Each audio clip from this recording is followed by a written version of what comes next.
Hi, this is Dennis with Second Chance Tackle. Today I'm going to work at one of the most innovative reels of the time, and its engineering and its quality and everything still stands true today, almost 70 years after manufacture or thereabouts.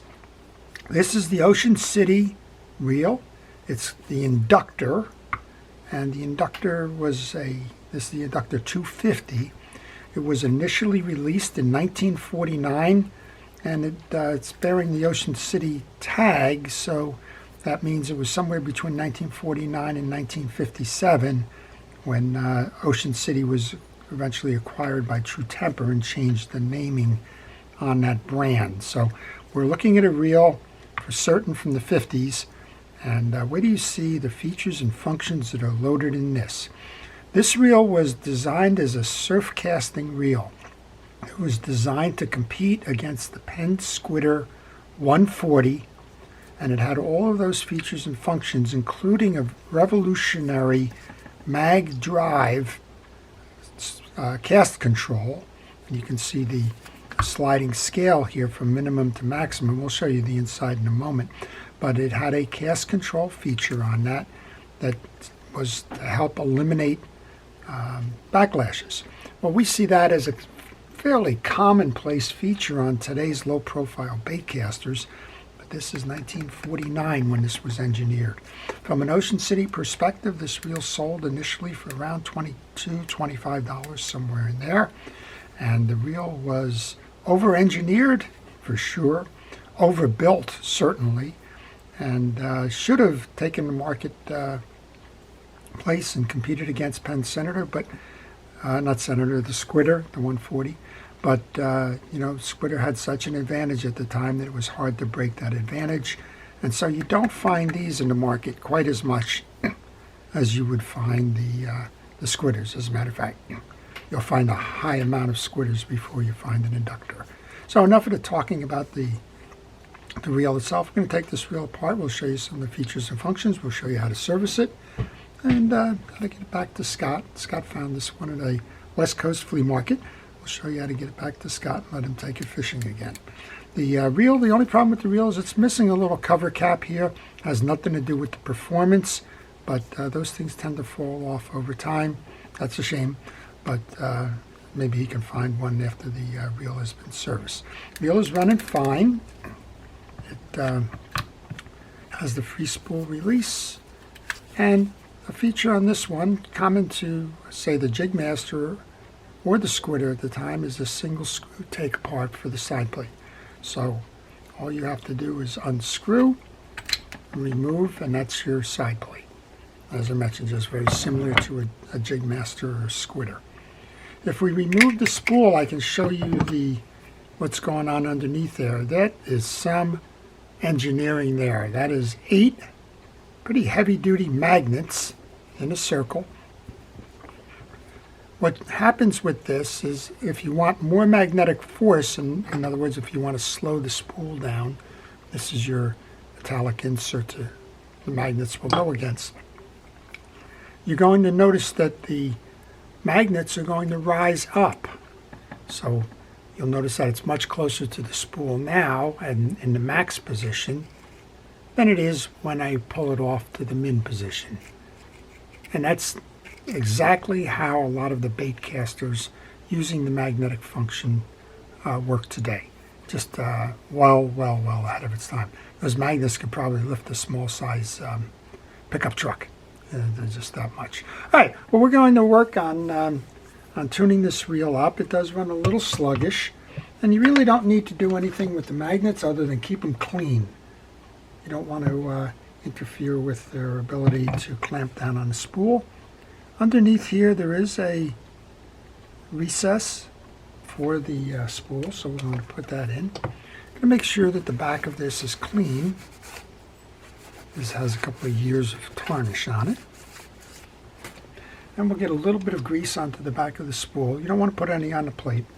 And then we're just going to simply insert that off to the side. Now the original models on this actually had a plastic spool. Their definition of it, I know we call Bakelite and things like that, their definition of it was Plastolite. That was the Ocean City name. So they originally came with plastic spools, not the metal spools. The reason they did that was plastic spools have less resistance and can cast further.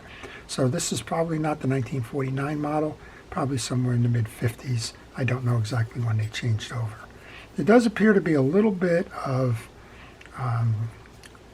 distortion or frame twist in this. You can see there's a little bit more of the spool showing on this side than this side over here. And that's going to be hard to correct on a reelless age. It may be a twisted reel stand, but that's one of the problems you have with single screw take apart systems. The frames, especially the wider frames, do tend to twist, and that's almost unavoidable. The only other thing we need to do with this spool is to just put a little bit of grease on it. Well, let's take you over to the engineering of the gear side. That's where we'll spend our time. We're going to spend our time here, cleaning this up, servicing it, and showing you how this reel works. Ocean City, like Penn, carry their designs across all kinds of models. This one has a detachable handle wrench, and that's always nice because all you need to do is remove the screw on the end and you have your wrench. You don't have to go searching for one that may have come in the box and got lost along the way. One of the weaknesses of the Ocean City reels is these handles. This one's turning. These handles tend to seize and become very difficult to move. They're actually molded in. Here's an Ocean City reel. You can actually see the mold on it. It's got a white one. It's actually a two-piece. This one spins nicely. This one, not. And sometimes people will grab these reels and they're turning, and it's hard to turn, and they think it's the inside of the reel. It's not. It's the handle. There's no real easy way to solve for that. If it's dried grease inside the handle, sometimes you can use a hair dryer or a heat gun right on the stem here, and that's going to dissolve the grease and make the handle turn easier. Warning, if you use a heat gun, this is going to bubble up and burn on you because of the materials inside. Hair dryer, you really have to have that hair dryer on there a while in order to get that done. So that's a weakness of the reel, but otherwise they're good. And if you want, you could drill out this stud and you could put a modern day replacement handle knob on there. All right, let's take the star adjuster off. This is a star adjusting reel. This one hasn't been used in a while. You see all kinds of dried grease and the like in there, and there's quite a bit of engineering going on there as well. We'll take you through that. As I take these pieces and parts off, I put them into my parts tray. My parts tray is the bottom of a fast food container, and it's a central repository for everything I take off. And that works best because, well, you can always find the pieces and parts when you go to reinstall. So I don't know who did this reel, but they did it backwards, and there's no reason to believe that this reel won't fly once we put it in the right way. What am I talking about? This is the yoke, and this is the shoulder of the yoke. And, well, that belongs up here, not down here.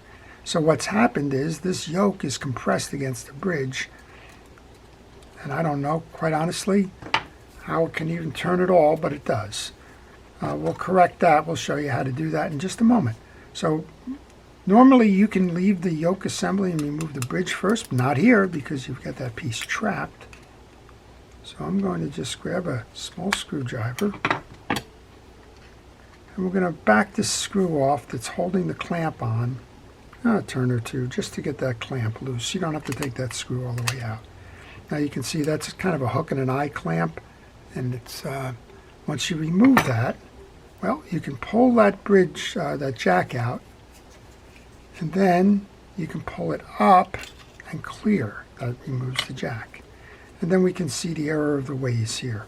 Well, that just slipped in under, but this is how that belongs. It does not belong upside down like whoever serviced this reel last had it. I see a lot of that stuff. I don't know. Scott bought this one at a flea market. I suspect somebody a long time ago because all of this grease is all aged and shellacked and dried out. But I imagine someone a long time ago tried to do the service on it, found out it got sluggish, wrote the reel off as well, something's broken and I don't know how to fix it, went on their way, and all these years later we discover that, well, they were incorrect. Let's talk about this yoke and the carrier for a moment. So we have a yoke, we have the carrier, and then we have a pinion gear. Well, this was pretty good engineering at the time. These gears are always meshed. They never come in or out. They're always touching and they're always in sync with the real. Boy, I can feel this is turning crazy already as opposed to how it was jammed up. Always in mesh. So when you go to use your spool, what's getting engaged is this piece moving in and out, but never disturbing the mesh of that. That's not something that happens with other reels. That was an innovation far ahead of its time. And for all of those that I get this call from, and I get it a lot, how does this anti-reverse spring get seated? Well, here you go. This has got a hook on it here, kind of goes like that, into a slot in the eccentric. That spring wraps around, comes back out here and wedges up against the side plate. I can't tell you how many times people have taken this off and called for help. All right, so we're just going to move these off to the side. I'm going to leave them right there. There's 2 screws that hold the bridge on. I'll take those off. You do not need to remove these 2 upper screws. They're holding the guide channels for the yoke assembly. Sometimes you do. This one has an integrated anti-reverse spring, so you do not need to worry about how to reinstall that bridge. This anti-reverse spring setup is similar to a Penn Jigmaster.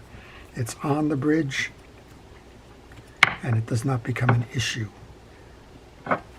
If you do not have that, there's Ocean City reels out there that do not have the AR on the bridge. They have it over on the side like a Penn would mount it.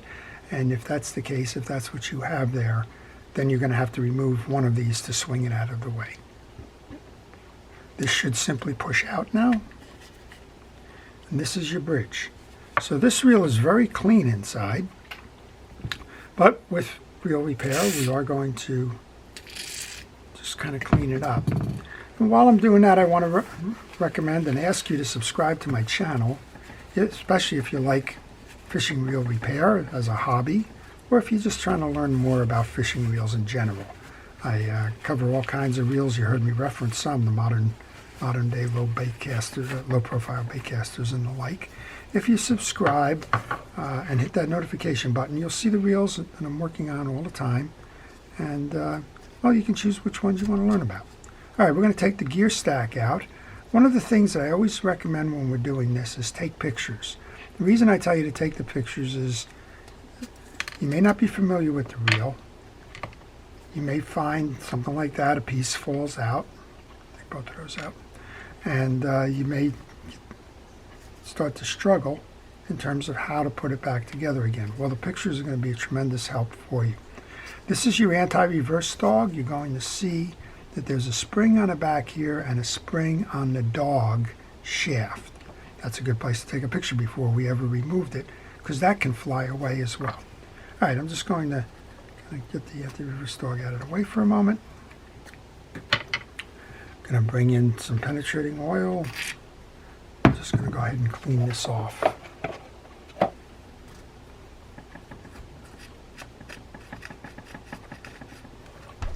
There we go. And we get a nice functioning anti-reverse dog, and we have a free swinging gear shaft. We're going to oil the gear shaft. There's a little piece of felt in there that kind of holds the oils for you. And if between services you wanted to make sure that that stayed oiled, all you have to do is pull that nut cap out. This, I get a question on this all the time. I've got worn drag washers in my Ocean City reel. Where can I get them? Surprisingly enough, even though Ocean City and Penn were competitors, a lot of the drag washers from the Penn reels do fit the Ocean City reels, and if you need them, check for compatibility. These, I think, well, these are fine. This reel has a fish. So if your drag washer is flexible like this, you don't need to replace those. These are the old leather washers, but that's okay. I was just looking. There should be. Yeah, so somebody did a couple of things with this. One of the things they did with this is they put that on the top of the drag stack instead of the bottom. That's a hard washer for the bottom. That helps keep your anti-reverse from popping out. That belongs on here. So let's go ahead and put that on here as opposed to on the top of the drag stack where they had it.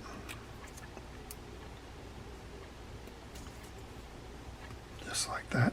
So if you have any questions on this reel or any reel in particular, maybe you're working on a reel and maybe you're stuck along the way, if you leave those questions in the comment section, and it can be in this reel, I generally try to review the comments the following day in the morning, and if I can, I'll try and get you an answer, and if I don't need the answer, I'll try and get you pointed. All right, we checked all the teeth, we cleared them out of the old greases. Now we can put the main gear back on. And we should have a 6 drag washer set now where we have 3 metal and we have 3 leather washers. As I mentioned, as long as they're not brittle and they're not breaking, you can use these. They're perfectly acceptable. Think about it. These have been around a long time and they're still good. I use a little bit of grease on leather washers because they are permeable and they do absorb it, and that helps keep them flexible. If you put too much grease on it, please wipe it off. It's only going to get compressed and pushed out. If you don't, you're going to find that there's 2 washers like this. These are called keyed washers. They're round on the outside with a rectangular inside. They go high and low on these in the 6 drag setup. And we just want to make sure everything seats properly here. You have a middle washer. It's called an eared washer. It has a circular center and 2 what appear to be ears on there. That goes next.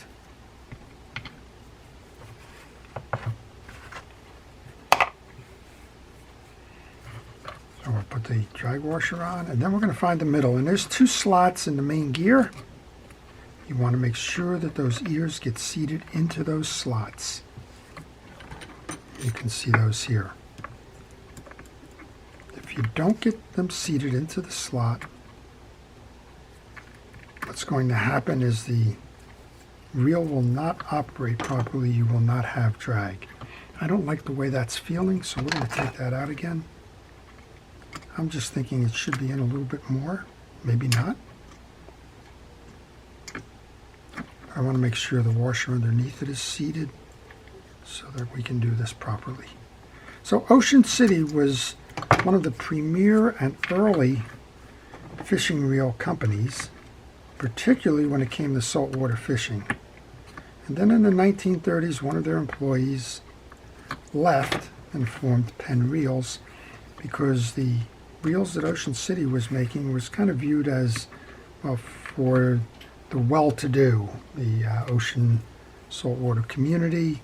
They had an affiliation with Ike Waltman and the Ike Waltman Club, but they were not cheap. Even this reel in 1949 at $22, that's not cheap. That could be a week's worth of wages for the average person. Well, all right, once we've completed the drag washer work, you want to take the 2 pegs for the main gear, and you want to install the main gear. Aim the 2 pegs for the holes in the side. Turn it over and hold those, because they can come out when you go to put the bridge screws back in. And just tighten that up. This has to go in first. If you try to put the yoke assembly in first, you're not going to have the clearance on the carrier that's going to move in and out for a free spool. Well, I'm anxious to see how this one's going to work again because, as I mentioned, it was tight as a reel. And now I understand why it was tight, because somebody installed that yoke upside down. All right, speaking of that yoke, I turned the camera off for a moment. I put a little bit of grease on the yoke. I've put the carrier back onto the Pinion gear, we've greased that so that it slides in and out easily. We've installed the yoke on top. And now we can put that whole assembly in. We're going to take the two screws that, springs that go over the posts. Now we can take the yoke assembly. You want to merge it first with the main gear, and then press down so that you have the clearance to get at these slots, which is where your jack is going to go. The jack has been cleaned. We're going to put one tab in each side, and then we're going to aim for the stud on the eccentric. When it's over the eccentric, take that hook and eye kind of thing, the hook, put it over the stud,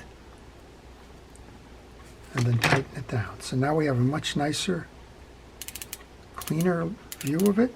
And here's what should happen now with that free spool release, is it should pull all the way in, not being compromised by that yoke that was sitting upside down. Looks like there's a little bit of grease in that channel there. Let's get that out of there. Yeah, that's sitting off to the side. All right, so next up then, we can put this back on the reel. Remember, it's only a single screw take apart, so there's really not a lot of adjustment going on there. And when I do that, I like to make sure that the pinion gear is pulled in. That way you have less tension as you go to reinstall. Push the case in, pull it up, and then this can be hand tightened and finished with a screwdriver just to tighten it down. Well, I'm seeing that I have a loose thumb rest here, so I want to take that out. Get that question a lot too. They ask me, what is the right